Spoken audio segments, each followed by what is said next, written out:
नमस्कार दोस्तों। क्रिकेट के लिए जितना एक बैट ज़रूरी है, जितना उसके प्लेयर्स ज़रूरी हैं, उतना ही उसके लिए ये बॉल भी ज़रूरी है। ये बॉल नहीं होगी, बैट नहीं होगा तो क्रिकेट नहीं होगा। हमने बैट की आपको स्पेशल स्टोरीज दिखाई हैं, हमने बॉल की भी आपको एक स्टोरी दिखाई है कि हैंडमेड बॉल कैसी होती है, ये बॉल बनती कैसे है। लेकिन अब हम आपको बताने जा रहे हैं कि मशीन मेड बॉल कैसी होती है, तकनीक का इस्तेमाल करके कैसे ये बॉल्स बनाई जाती हैं और फिर एक्सपोर्ट की जाती हैं। बहुत मेहनत लगती है, कम से कम 13 से 14 चरण लगते हैं और फिर जाकर ये बॉल इतनी चमचमाती जो हाथ मेरे में दिख रही है, मेरे हाथ में ये बॉल बनती है। तो हम वहाँ पर मौजूद हैं जो इसका हब है। जैसे कि झारखंड में आपको कोयले की खदानें मिल जाएंगी, खान मिलेगी। आप चले जाइए अरब तो वहाँ आपको तेल की खान मिलेगी। ऐसे ही मेरठ में हम मौजूद है जहाँ पर आपको बल्ले और गेंद की खान मिलेगी। तो उस खान में एक बहुत सारी स्पोर्टिंग इंडस्ट्रीज हैं और स्पोर्ट मैन्युफैक्चरिंग कंपनीज हैं, गुड्स मैन्युफैक्चरिंग कंपनीज हैं। उन्हीं में से एक में मौजूद हूँ जिसका नाम है हीरा स्पोर्ट्स। और हीरा स्पोर्ट्स के जो ओनर है मेरे साथ मौजूद हैं हर्ष भाई। हर्ष भाई, बहुत बहुत स्वागत है पहले तो sports. Thank you so much. मुझे ये बताइए, ये जो बॉल हम पकड़े हैं हाथ में, हमने अभी देखा पूरा मशीन मेड था, बहुत सारे प्रोसेस होते हैं। कैसे बनता है एक बॉल और लगभग कितना समय लगता है एक ऐसे बॉल को बनने में?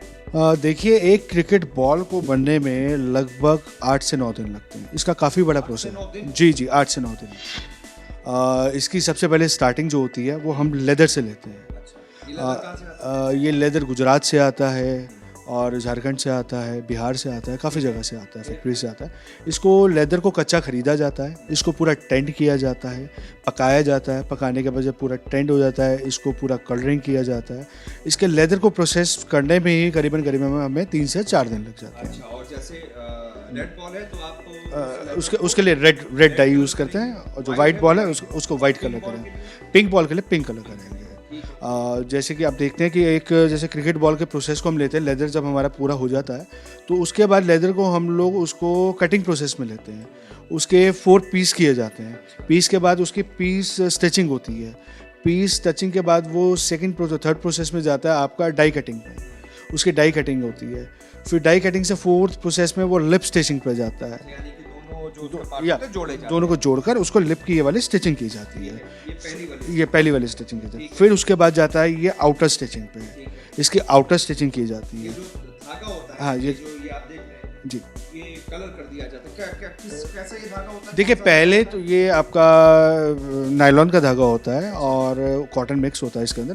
पहले तो क्या हुआ था, मतलब करते थे कि पहले इसे कलर किया जाता था। अब ये कंपनी से ही रेड, ब्लैक, हाँ पहले से कलर हो गया था।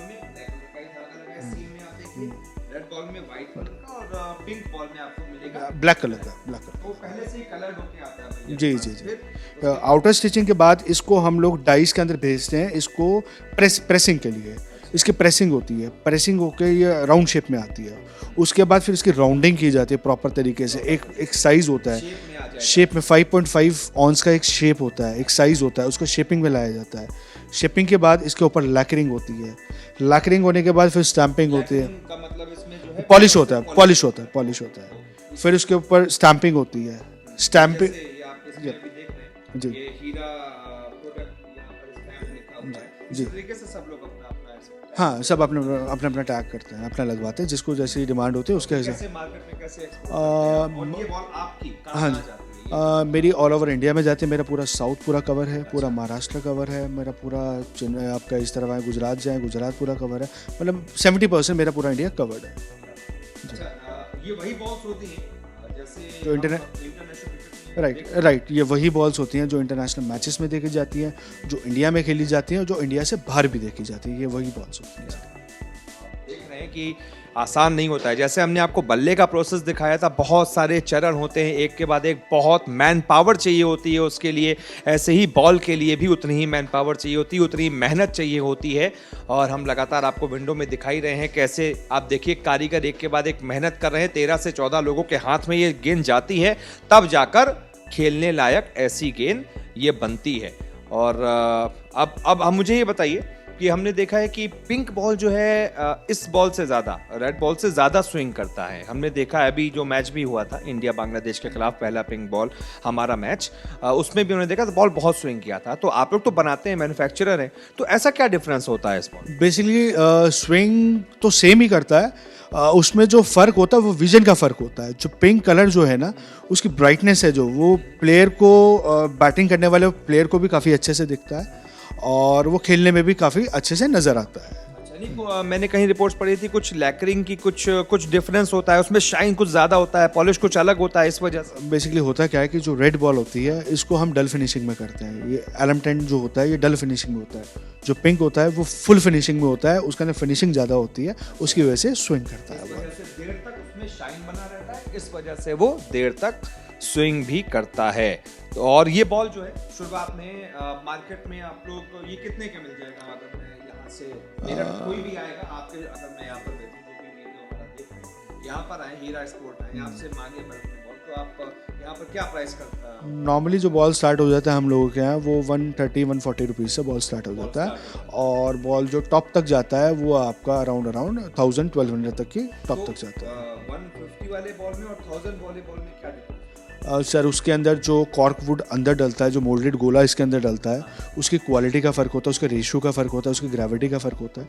उसके बाद जो इसका अपर लेदर है, लेदर का ग्रेन्स का फ़र्क होता है, जो नंबर ऑफ स्टिचिंग है उसका फ़र्क होता है, थ्रेड का फ़र्क होता है, एवरीथिंग, हर चीज़ का फ़र्क होता है, ग्रेडिंग होती है। क्या क्या होता है इसमें? कितनी इस बॉल से सबसे अच्छी बॉल में जो सबसे महंगी वाली है क्या डिफरेंस, कितनी स्टिचिंग होती होगी, क्या होता है? जो सबसे टॉप की बॉल होगी उसके अंदर 80+ स्टिचेस होंगे। हाँ, जो उसके अंदर मोल्डेड गोला होगा अंदर वाला, वो टॉप A ग्रेड का गोला होगा, प्योर कॉर्कवुड होगा इसके अंदर।